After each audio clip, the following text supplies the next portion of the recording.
Microsoft 365 and Microsoft Azure की services को control करने के लिए और मैनेज करने के लिए Azure Active Directory can play the unique role.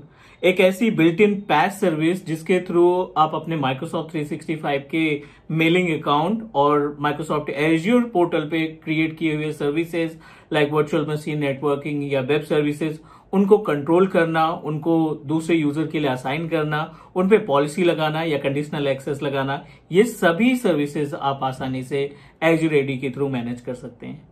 आज की इस क्लास में हम लोग डिस्कस करने वाले हैं कुछ यूनिक सी services, unique component of our Azure Active Directory, जिन कंपोनेंट्स की मदद से हम अपने हाइब्रिड इंफ्रास्ट्रक्चर को आसानी से कंट्रोल और मैनेज कर सकते हैं। So let's start. I am Manjeet Rawat, your online instructor, और आज की इस क्लास में हम आपको ब्रीफ डिटेल्स बताने वाले हैं about Microsoft Azure AD components, right.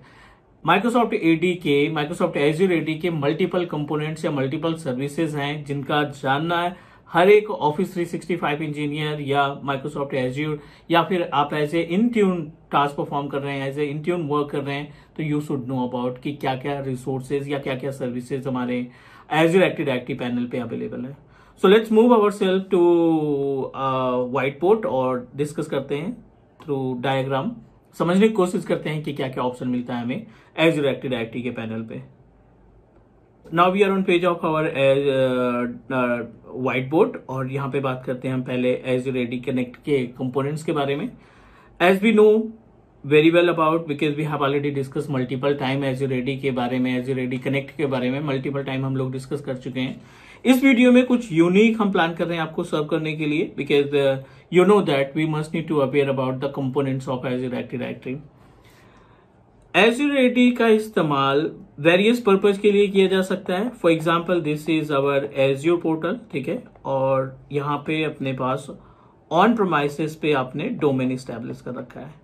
This is our domain controller जिसको आपने किसी सर्वर ऑपरेटिंग सिस्टम, इट में भी सर्वर 2016 या 2019 या 2022 में इंस्टॉल कर रखा है। और इस एडी के जितने भी यूजर्स हैं जो ऑन प्रोमाइसेस पे आपने यूजर्स क्रिएट कर रखे हैं, फॉर एग्जांपल यूजर 1, यूजर 2 या फिर यूजर 3, जितने भी यूजर्स आपने ऑन प्रोमाइसेस पे क्रिएट कर रखे हैं, आप उनको आसानी से सिंक्रोनाइज कर सकते हैं, नॉट माइग्रेट, सिंक्रोनाइज कर सकते हैं from on-premises AD to Azure Active Directory. Let's talk more about it. अब ये तो कॉन्सेप्ट है, बट इसके अंदर बहुत सारी सर्विसेज आपको देखने को मिलेंगी। जब आप Azure AD Connect on premises पे इंस्टॉल करेंगे तो उस केस में आपको बहुत सारे ऑप्शंस मिलेंगे, बहुत सारी सर्विसेज देखने को मिलेंगे। And as a Azure engineer, as a Office 365 engineer, it's our responsibility, we should know about the name of components. तो पहले हम बात कर लेते हैं कि कौन कौन से कंपोनेंट्स हैं जो Azure AD Connect के अंदर आपको मिलेंगे। So I am going to start from very basic. Azure AD Connect, ठीक है, Azure AD Connect प्रोटोकॉल। सबसे पहले हम बात करते हैं Azure AD Connect प्रोटोकॉल्स के बारे में।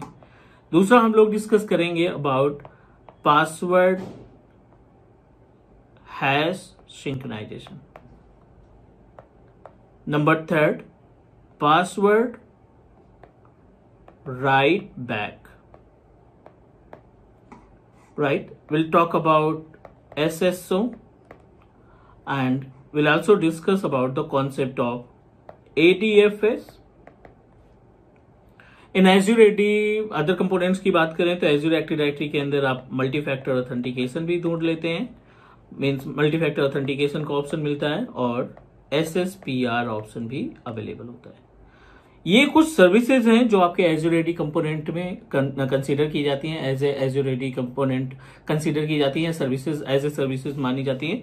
सो it's our responsibility, we should know about the usage of these points. So सबसे पहले हम डिस्कस करते हैं अबाउट द प्रोटोकॉल्स। एडी का जो प्रोटोकॉल है, Azure AD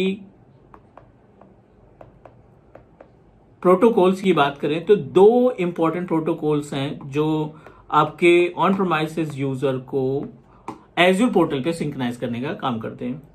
the protocols are HTTPS and second protocol is related to service बस।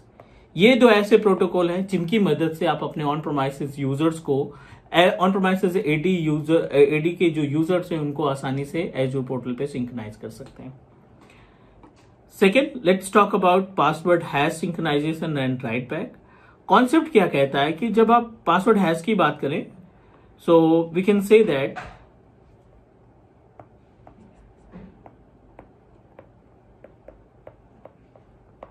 Password hash की रिस्पॉन्सिबिलिटी ये होती है synchronise password from on prem AD to Azure AD। Means जो on premises पे आपने यूजर क्रिएट किया है और उस यूजर को जो आपने पासवर्ड असाइन किया है, उन यूजर्स के पासवर्ड को आप आसानी से एज्योर पोर्टल तक सिंक्रोनाइज कर पाते हैं only because of password hash. अगला ऑप्शन है पासवर्ड राइट बैक। ठीक है, पासवर्ड राइट बैक की बात करें तो as per the name such is the meaning of password write back, if you want to reset the password, synchronize the reset password from Azure portal, Azure AD portal to on-prem AD। ठीक है, ये just opposite होता है आपके किसका, password hash synchronisation का। Password hash में हमने क्या देखा कि ऑन प्रोमाइसेस AD में जो आप यूजर क्रिएट कर रखे हैं उस यूजर का पासवर्ड सिंक्रोनाइज करने के लिए पासवर्ड हैश काम में आता है। पासवर्ड राइट बैक की रिस्पॉन्सिबिलिटी होती है कि ऑन प्रोमाइसेस का जो एज्योर पे जो यूजर सिंक्रोनाइज हुए हैं, अगर एज्योर पोर्टल के जरिए आप पासवर्ड को रीसेट करते हैं तो वो वाइस वर्सा बैक आ जाता है ऑन प्रोमाइसेस पे। एक डायग्राम के थ्रू समझने की कोशिश करते हैं। For example, this is our azure portal. ठीक है, ये अपने पास एज्योर AD है और यहां पे हमने ऑन प्रोमाइसेस पे एक डोमेन बना रखा है। ठीक है, this is our local domain और इस लोकल डोमेन पे हमने एक यूजर क्रिएट किया और डेफिनेटली इसका पासवर्ड कुछ आप कॉन्फ़िगर करेंगे। तो जो ये पासवर्ड है, इस पासवर्ड को एज्योर पोर्टल पे लाने के लिए यूजर तो आपका HTTPS एंड सर्विस बस के थ्रू आ जाएगा, लेकिन ये जो पासवर्ड सिंक्रोनाइज करने की रिस्पॉन्सिबिलिटी है ये पासवर्ड हैश की जिम्मेदारी होती है, पासवर्ड हैश सिंक्रोनाइजेशन की जिम्मेदारी होती है। अगेन, अगर आप इस यूजर का पासवर्ड यहां से रीसेट किया तो ये जो पासवर्ड है बाई बैक इस सिस्टम पे सिंक्रोनाइज करने की रिस्पॉन्सिबिलिटी पासवर्ड राइट बैक की होती है। क्लियर? ऑन प्रोमाइसेस से क्लाउड में पासवर्ड को सिंक्रोनाइज करने की रिस्पॉन्सिबिलिटी पासवर्ड हैश की और एज्योर पोर्टल पे एज्योर पोर्टल के यूजर पासवर्ड को सिंक्रोनाइज करने की, ऑन प्रोमाइसेस पे सिंक्रोनाइज करने की रिस्पॉन्सिबिलिटी पासवर्ड राइट बैक की। उम्मीद है यहां तक समझ में आ गया होगा। अगला पॉइंट है SSO एंड ADFS। SSO क्या होता है ना, सिंगल साइन ऑन। SSO का कॉन्सेप्ट बहुत ही यूनिक है।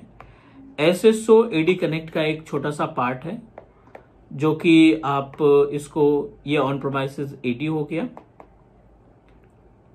ये डोमेन हो गया और यहां पे हमने पोर्टल असाइन कर रखा है। This is our azure AD portal. अब आपके जितने यूजर्स हैं यहाँ पे, राइट, जो भी यूजर्स हैं वो आपने कहां से सिंक्रोनाइज किए हैं, ऑन प्रोमाइसेस से, right. User 1, user 2, same user आपको यहाँ पे हाईलाइट हो रहे हैं। यूजर 1 दिख रहा है, यूजर 2 दिख रहा है। अब इन्हीं यूजर को आपने लाइसेंस दे करके बहुत सारे एप्लीकेशन दे दिए। आपने आउटलुक दे दिया एक्सेस करने के लिए लाइसेंस के थ्रू, आपने टीम्स का एक्सेस दे दिया, आपने शेयर पॉइंट का एक्सेस दे दिया। ठीक है, मल्टीपल ऑप्शंस आपने इसको असाइन कर दिए। बेनिफिट क्या होता है जब आप SSO को टर्न ऑन करते हैं, बेनिफिट ये होता है कि यहां पे जो यूजर आईडी पासवर्ड है, आप same user ID and password से आप किसी भी एप्लीकेशन को लॉग इन कर सकते हैं। मीन्स हर एक एप्लीकेशन को आपको सेपरेट पासवर्ड देने की रिक्वायरमेंट या पासवर्ड यूजर आईडी देने की रिक्वायरमेंट नहीं है। एक यूजर आईडी एंड पासवर्ड के जरिए आप अपने मशीन को भी लॉग इन कर रहे हो, आप अपने outlook, teams, share point, one drive, जितने भी सर्विसेज आपने लाइसेंस के थ्रू प्रोवाइड कर रखी हैं, उन सभी के लिए same user ID and password applicable हो जा रहा है। क्लियर? अगला पॉइंट है multi factor ADFS, Active Directory Federation Services. It is basically responsible to create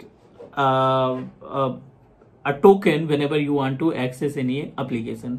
इसका इस्तेमाल किया जाता है अगर आपके इन्वायरमेंट में, लोकल इन्वायरमेंट में कोई एप्लीकेशन आपकी कंपनी यूज कर रही है, उस एप्लीकेशन को सिक्योरिटी प्रोवाइड करना है, तो ADF is coming to the picture and it will play the unique role. Next, multi factor authentication. As per the name suggest, multi factor authentication, ठीक है। मल्टी फैक्टर ऑथेंटिकेशन क्या करता है, ये सेकेंड लेयर ऑफ सिक्योरिटी तैयार करता है। It will create a second layer of security. User ID password कोई भी बंदा गेस कर सकता है, राइट। आईडी तो सबको मालूम ही रहती है, यूजर आईडी तो सबकी मालूम रहती है एक दूसरे की, बट जो पासवर्ड है, अगर उस पासवर्ड की बात करें तो आसानी से गेस किया जा सकता है, या फिर हिंट लगाया जा सकता है कि क्या पासवर्ड हो सकता है, या फिर पासवर्ड को हैक भी किया जा सकता है SQL इंजेक्शन के through. But if you establish second layer of security, तो आपको OTP ऑप्शन दिखेगा, या फिर आप माइक्रोसॉफ्ट ऑथेंटिकेटर ऐप के थ्रू भी इसको ऑथराइज कर सकते हैं। Means it will ask you that if you are a owner please provide the 6 डिजिट OTP, या फिर आप अपने मोबाइल एप्लीकेशन के जरिए, मोबाइल एप्लीकेशन में जो माइक्रोसॉफ्ट ऑथेंटिकेटर ऐप इंस्टॉल कर रखा है उसके थ्रू अप्रूवल कर दीजिए। SSPR, self service password reset. काम क्या होता है सेल्फ सर्विस पासवर्ड रीसेट का? इस केस में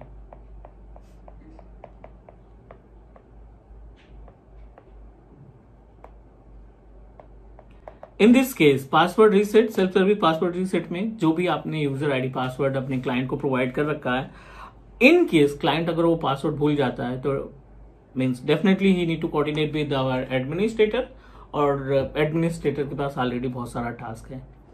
सो टू सेव द टाइम हमने क्या कर रखा है, कंपनीज क्या करती हैं, मोस्टली ऑर्गेनाइजेशन जो हैं अपने एम्प्लॉयज का SSPR एक्टिवेट कर देते हैं। इससे बेनिफिट ये होता है SSPR एक्टिवेट करने का कि they are able to reset their own password. कोई जरूरत नहीं है एडमिनिस्ट्रेटर को कोऑर्डिनेट करने के लिए, वो खुद से अपना पासवर्ड रीसेट कर सकते हैं। This is all about the component of Azure AD Connect। उम्मीद है कि हर एक स्टेप आपको समझ में आ गया होगा। कहीं पे कोई डाउट है तो कमेंट करिए, डेफिनेटली हम आपके कमेंट को का रिप्लाई देंगे। And one more points guys, I am going to start a new batch for Microsoft Azure administrator on weekend. Upcoming weekend से स्टार्ट कर रहे हैं, सैटरडे संडे क्लासेस चलेंगी। If you are interested to join please ping me on WhatsApp. If everything is okay will start our live session. Take care guys, bye bye, and do subscribe your on teach me cloud YouTube channel. Bye.